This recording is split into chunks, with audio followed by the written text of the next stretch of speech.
$70 million a year. A contract signed through 2028. The best driver of his generation, locked to the team he turned into a dynasty. On paper, Max Verstappen and Red Bull are bound together for years to come. The safest, most settled partnership in Formula One. Almost none of that means what it used to, because for 6 months the paddock has told one version of this story, and it's the wrong way round. The narrative everyone repeats is that Verstappen is the one straining at the leash, hunting an exit clause, desperate to escape a sinking ship before it goes under. But sit with the details long enough, and a colder possibility starts to take shape. The question may not be whether Verstappen wants to leave.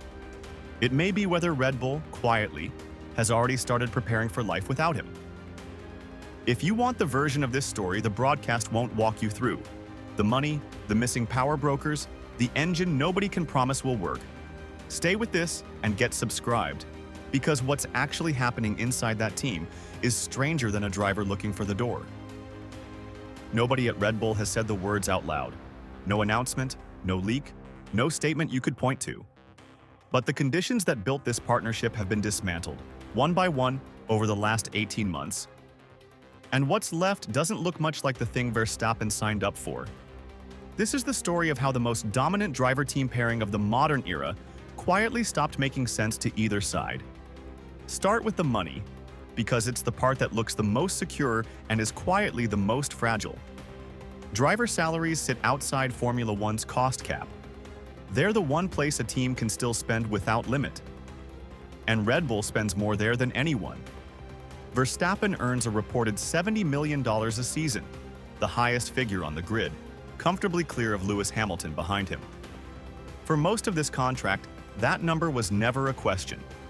When you've got the fastest car and you're sweeping championships, $70 million isn't a cost.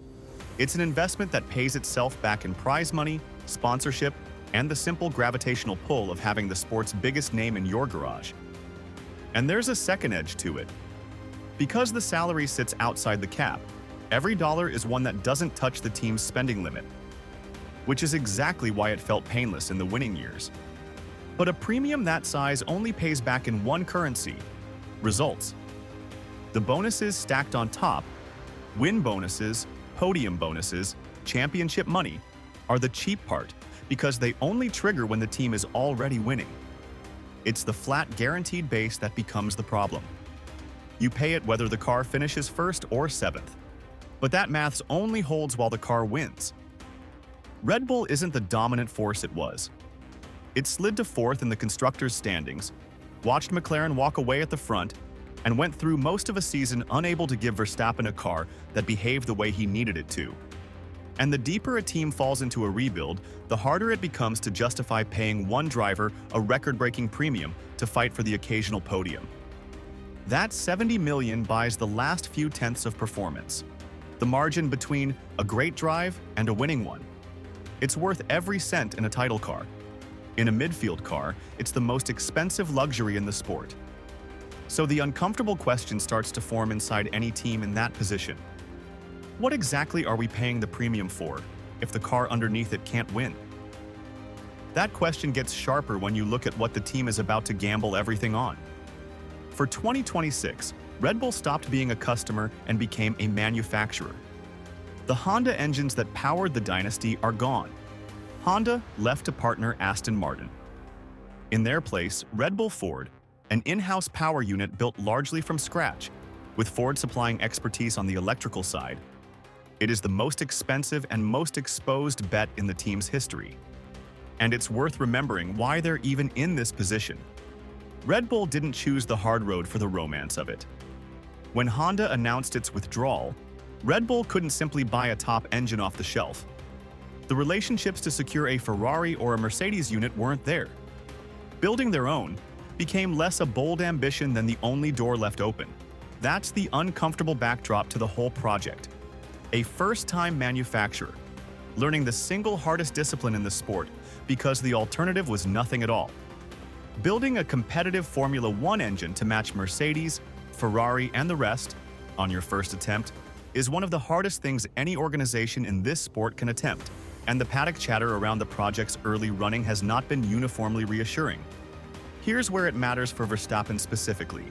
If that engine arrives down on power, everyone already knows exactly how he'll respond, because they've seen it again and again. He doesn't manage the message. When the car is slow, he says so, over the radio and into every microphone pointed at him, in language that doesn't leave much room for spin.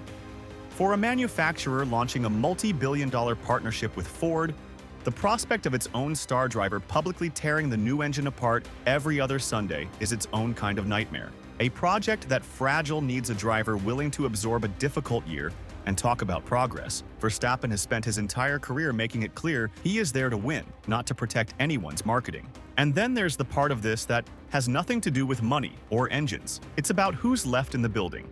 The team Verstappen signed his extension with back in 2022 effectively no longer exists. Adrian Newey, the designer behind the cars that won him 4 titles, left in 2024.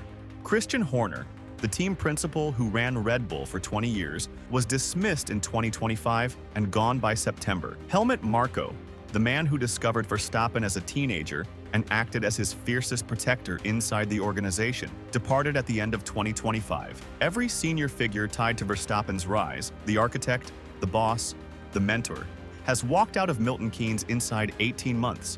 That's not a small thing for a driver whose career has been built on trust in a specific group of people. The designer who gave him a car that did what he asked, the boss who shielded him from the politics, the mentor who'd backed him since he was 16. Strip all 3 out inside 18 months, and even the most loyal driver is left looking at a building full of new faces making decisions about his future, with the balance of power shifted from Milton Keynes toward the company's leadership in Austria.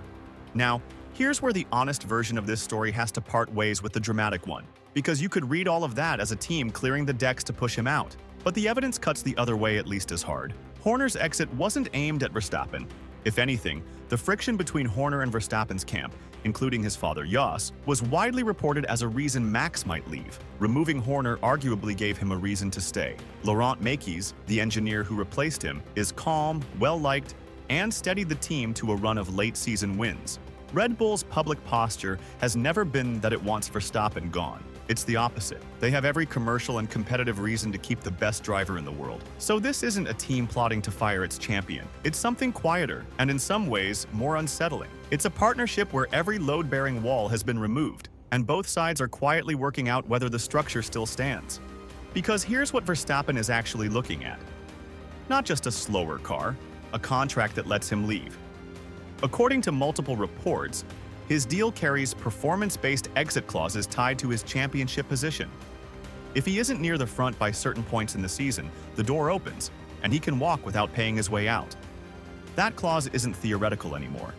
He's nowhere near the top of the standings. The mechanism that was written for a worst-case season is, right now, live. And he isn't only weighing the car, he's weighing the brain drain. The designer, the boss, the mentor, all gone. He's weighing an engine no one can promise will be competitive. He's weighing whether the reassurances his camp asked for about performance can realistically be met by a team in the middle of rebuilding itself.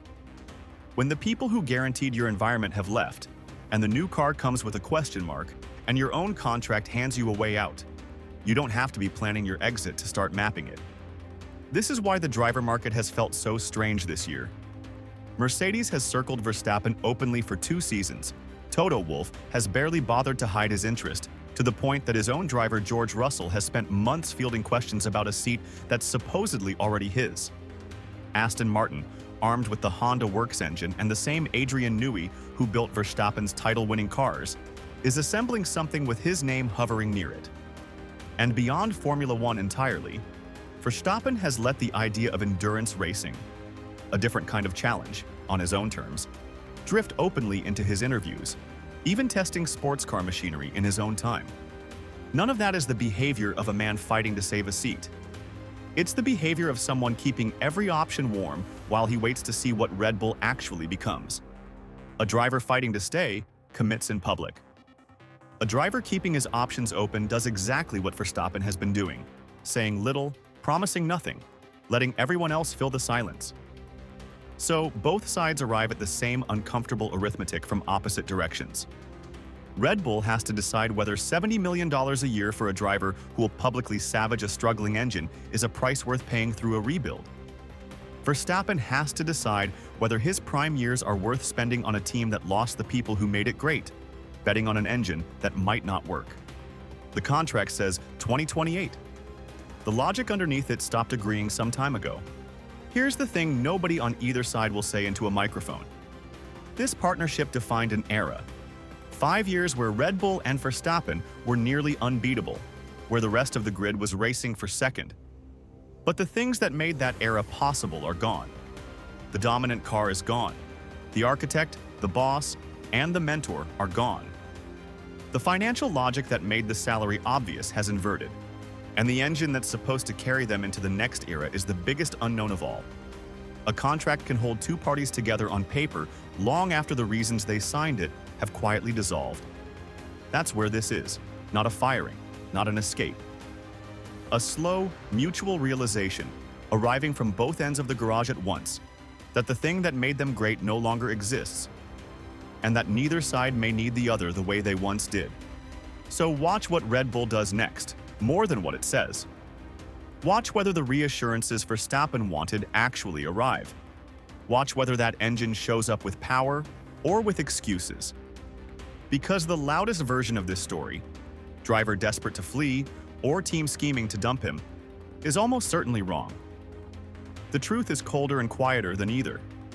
Two giants who built something unrepeatable, sitting across a contract that still has years to run, both quietly asking the same question. Is there still a reason to stay? Here's what I want from you then.